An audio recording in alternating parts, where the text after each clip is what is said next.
oh la la, there is really a lot at the very same time.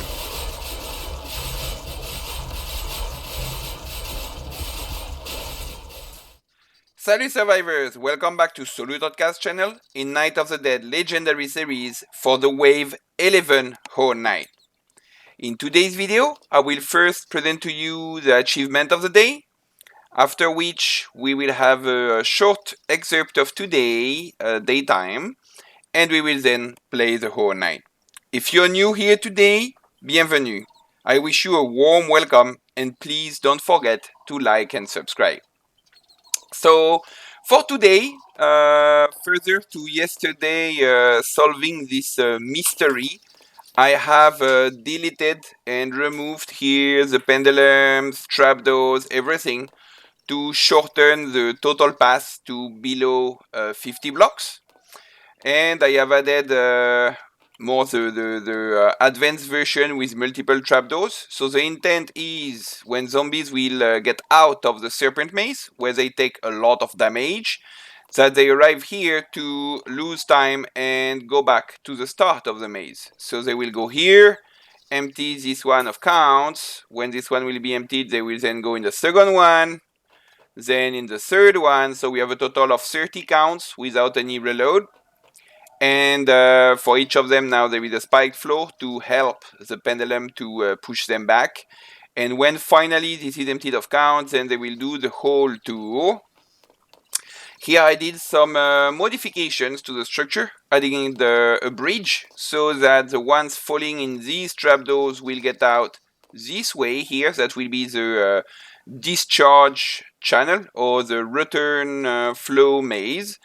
I added this fence. I had a little challenge because when I put it in tier 1, I couldn't go through here. And when I upgraded to tier 2, it became a little bit smaller and then I could go through. So I have put this pole to close. And then at the end, here we still have all the 3 trapdoors as it has always been. And here added this path to the mid-bait. So that should, for some reason, all the trapdoors have no more counts, which is a total of 60 counts. That's quite a lot, but that's what we need to account for on the long term. Then they will be able to go to the mid-bait. So in the future, here where I am right now, that's where we will add a guillotine tunnel. It's not in the priorities. The priority is to build the maze number 2, as you can see here. So as part of other things I did today is to craft this hammer, and I tested it. I will show you in a second the excerpt of the day where I went to test this hammer. That is really cool. Thanks old guy for these tips on the hammer. I had never tried it before, and yes, even if you're really slow when you move with it, so I keep alternating between my bow and my hammer. So I pull the mob with the bow and fight with the hammer. That's really a good weapon. And then I built this huge fence here, going more or less from the main entrance. I want to modify the main entrance here in the coming days. But so this fence is then doing the entire tour up to the POI house here. And I just inserted a door for me to be able to get in and out there. You will ask me, what is this huge fence? Well, that's because the maze number 2 will have a mid-bait number 2. That will be here, where I am right now. And this fence is measured to be 11 blocks away, meaning that outside of this fence, they will not be attracted by this mid-bait here, or at least that's the goal. So that they will go all along the fence, and they will enter into the maze number 1. Now that maze number 2 is starting to be built. You can see we already have the bridge, we already have a couple of pendulums. Our first guests will arrive in a second. And here we have the start of the separate maze. So I will design it the same way on how we did the maze number 1. First, a serpent maze of around 24 blocks, 6 by 4, to do the maximum amount of damage possible in small short path, or more or less half of their leech. And then the U with the pendulums, where I will add trapdoors here in a similar fashion on how it is on the maze one. And then the access to the meat bait will also be in a similar fashion as on the maze one. The construction of this maze 2 is started. That was a big goal for me, and it is now started. So I need more resources. I have used more or less all my wood, all my iron, most of my bricks, and I'm not yet done. As you can see, there is the foundations are there, but I need to complete this maze 2 before the maze 1 will not be enough. I hope to have 2 to 3 days to do that.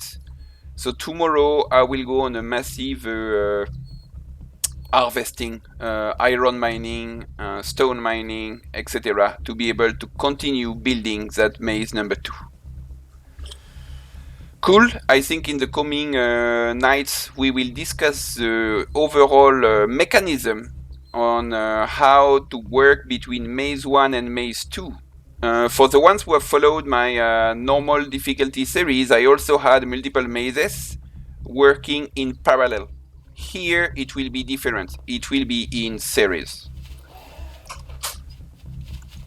So the first guests are arriving, so I will just show you now briefly how I tested this hammer earlier today. Enjoy.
Cool. So you were able to see how we used it.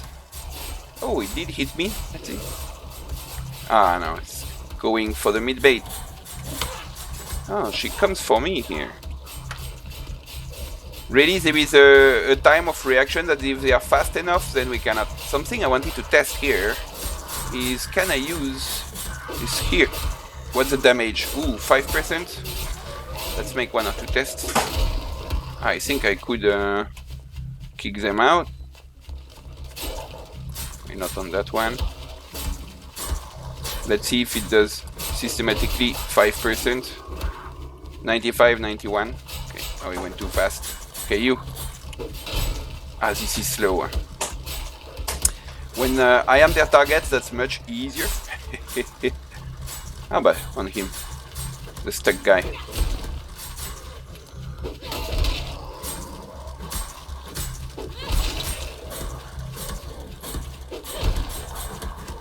I don't want to hit too much my own structures, obviously. We'll do some repairs, but... Oh, he's stuck. I have still not yet built the side walls here because I will first modify the entrance. So I did not want to waste resources on this. It's a bit annoying that they get stuck under here, but it's not a major problem for now. But when we will modify the entrance, we will then change that so that we reduce the risk of them glitching or being stuck under the stairs.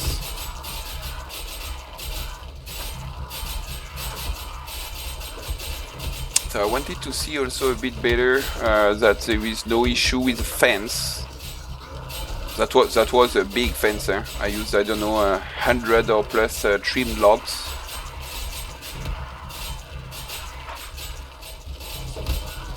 That's also because there was part of building and demolishing of foundations to be able to measure the exact distances to have it big enough to be outside the radius of the mid bait, but without going too big either. So I had a bit of losses in this build demolish count process, but on the long term now it's set. The geometry is put in place for the maze number 2.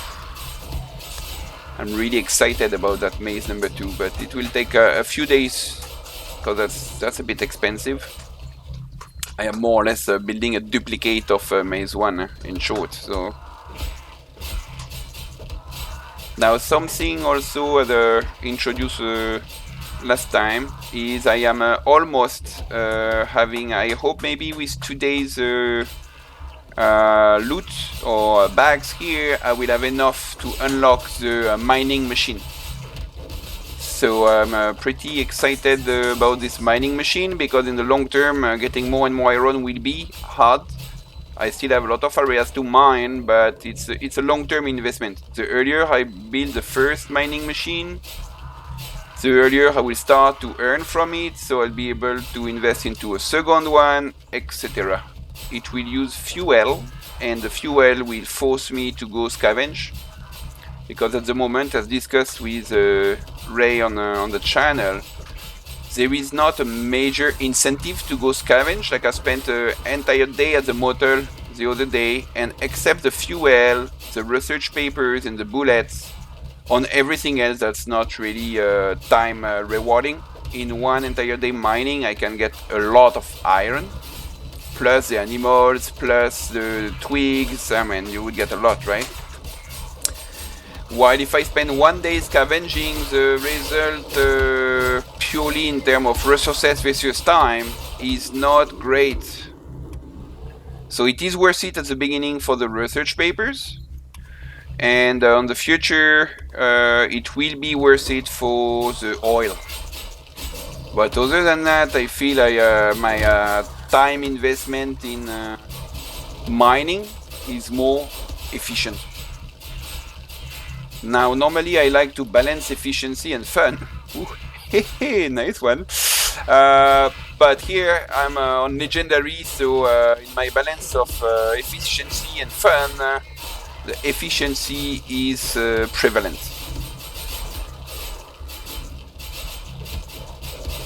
I now believe I have a chance to reaching the wave 20, so I'm not going to jeopardize it.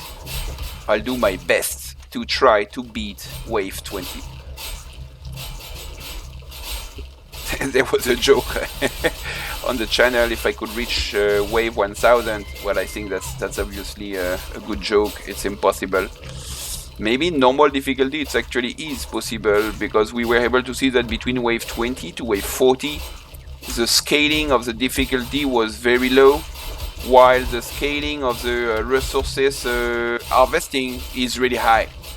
So starting wave 20, things are actually easier, because every single day you get more and more and more powerful, and the zombies scaling is actually lower than your scaling. So what I could feel as being very difficult Horde Wave level 20 in my normal difficulty series, well, when we did so many experiments between wave 20 and 40, and a lot of failure at the end, I think each maze was able to almost handle a complete whole night of wave 40, which is a bit sad, but I mean that's normal when it's in normal difficulty. Also, we should not expect it to be too hard, right? And that's why it's much more challenging and interesting to build a better base, be more efficient in legendary. I think that's for me more fun, rather than going to wave 1000 in normal difficulty.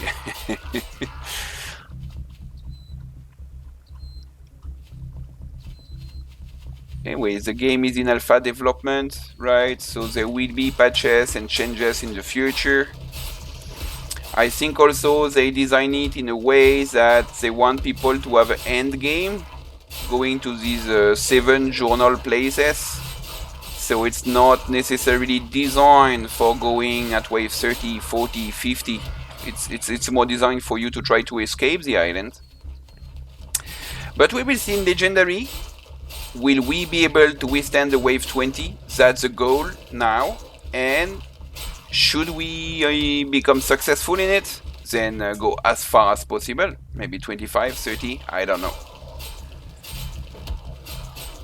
What I have heard or read is that basically the wave 20 legendary is something crazy, that it's really too much. So look, we are wave 11. If I can finish the maze 2 for wave 15, and then we will be on a big optimization and fine-tuning between wave 15 to wave 20.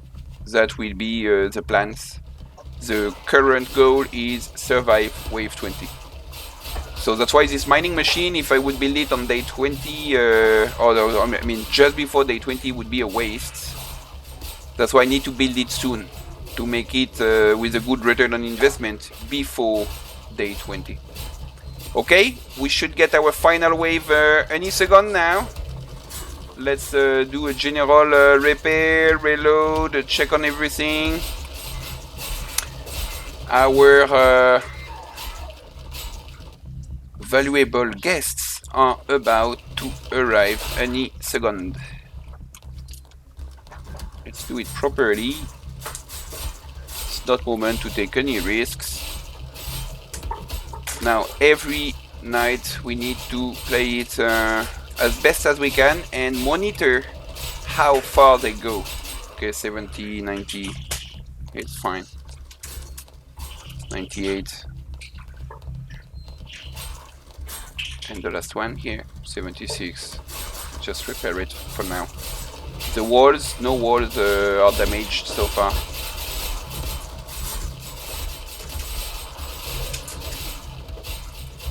Where are the elites? Maybe they are distracted with our fence. Ah, okay, some are arriving already now. Good.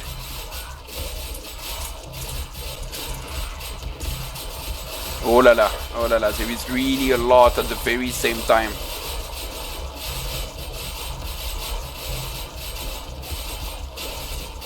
I actually would like to let them go inside the maze a bit deeper rather than reload right away, because I feel when this is operating at the front of the serpent maze, then they do more damages to the structures. Then they fall, they come back, they fall, they come back, and it's clogging here. So better let them get a bit in, and then do a bit of reload when it starts to thin down, or when they start to be more inside the maze. Here, a lot of explosions.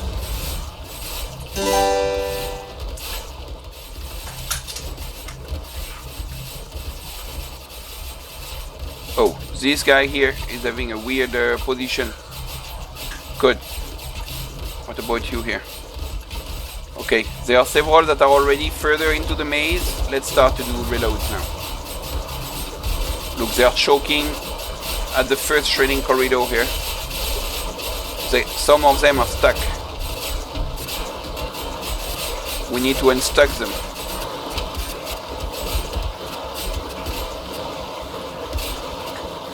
Okay, they are getting unstuck, getting kicked out by the cutters at the end of the rows. That's perfect. Really good, really good. The serpent maze is behaving as expected. No more twigs. Let's go get a couple of twigs.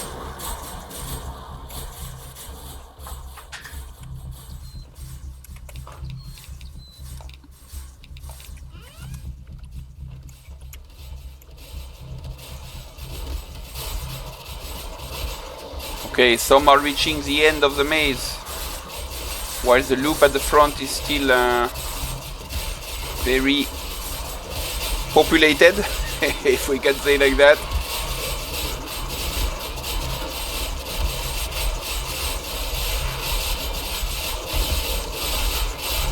I will need after that to go check the structure integrity here at the front.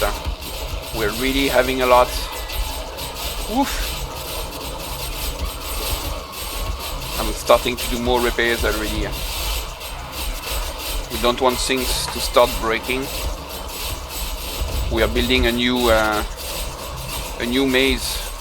Don't want to repair or rebuild this one.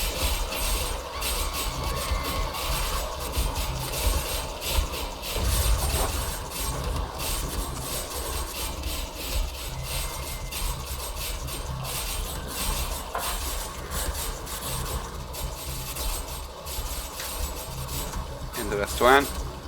Allez.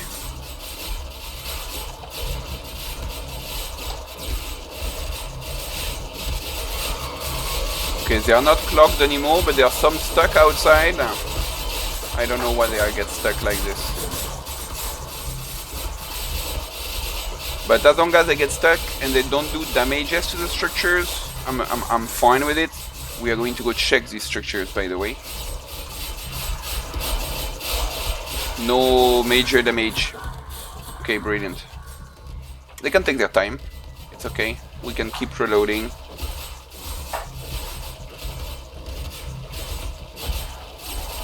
That's really massive, eh? I think we can really feel, compared to last night, a lot more zombies. The sheer number is much higher.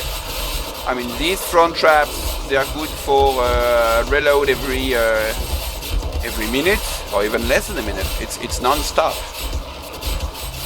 I wasn't planning on doing bushes to get twigs, but I don't want either to spend my days getting twigs.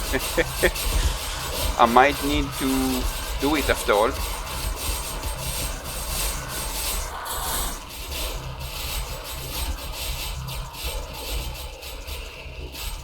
Okay, I think with all these elites bags, I should be able to achieve my goal to unlock the engine.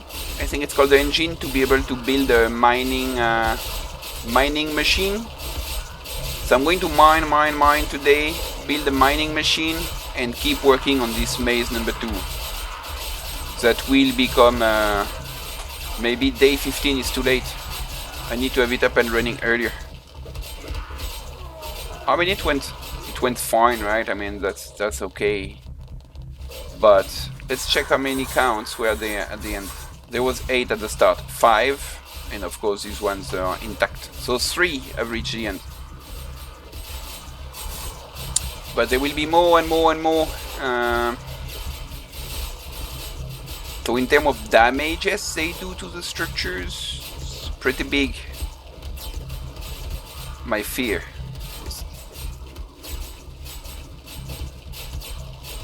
Now I was thinking, as mentioned earlier, to modify the entrance, right? Wait, what is she doing? So I think I will move the entrance to somewhere around here, because I want to be able to reload that entrance. So somewhere around here will be a good place to put the entrance, I think. Now I'm not exactly sure on how to do it. I saw this base design by old guy who has a very interesting way to do it. However, for me, if I would like to reuse a little bit similar concept, which is to have these 2 stairs followed by a platform, but no 90-degree angle, so that they are properly funneled from the double stair entrance into their continuing path. So maybe I should modify my entrance to be in that direction here, to don't have a 90 degrees angle. But then I was thinking that this shredding corridor is clogging, right? So for it not to clog, it should just be wider. So I should maybe widen the platform here, add 1 additional shredder, so that up to this first end of row, it's actually a 2 wide row all the way through. So they can enter here on the double stairs. Then we have 4 or 6 cutters, and then 3 shredders, so a double shredding corridor up to here. And then from here, from the second row, then it's I would say a single lane, right? It's a it's like a highway design. If there are some traffic planners in the subscribers, they can comment on it. I'm no traffic planner, but I have some engineering concepts on traffic planning from my profession and from a fantastic game called City Skyline. So I will consider this flow control to be able to have a double 2-lane entrance and 2-lane first corridor. But look, in the far future, this will test it, and if it's working well, the future modifications to the separate lanes might be to become a 2 lanes highway and not anymore a single lane. When there will be more and more traffic in the future nights. That would be, I believe, a not too complicated modification to do. I mean, the traps are already there, or I could modify them. I would anyway get back their trap machines, so I would relatively easily be able to take care of that. Whoa, nice, I just ate. It just attacked me through the structure. Okay, cool. So I will take care of these guys there in a second, and I will then loot everything and unlock the mining machine, hopefully. Until then, I hope you have enjoyed the video. Please leave a like and subscribe, and stay tuned for the coming waves that's going to build up and build up to our wave 20. I think that sounds awesome. Please have a good day, and see you tomorrow. Cheers.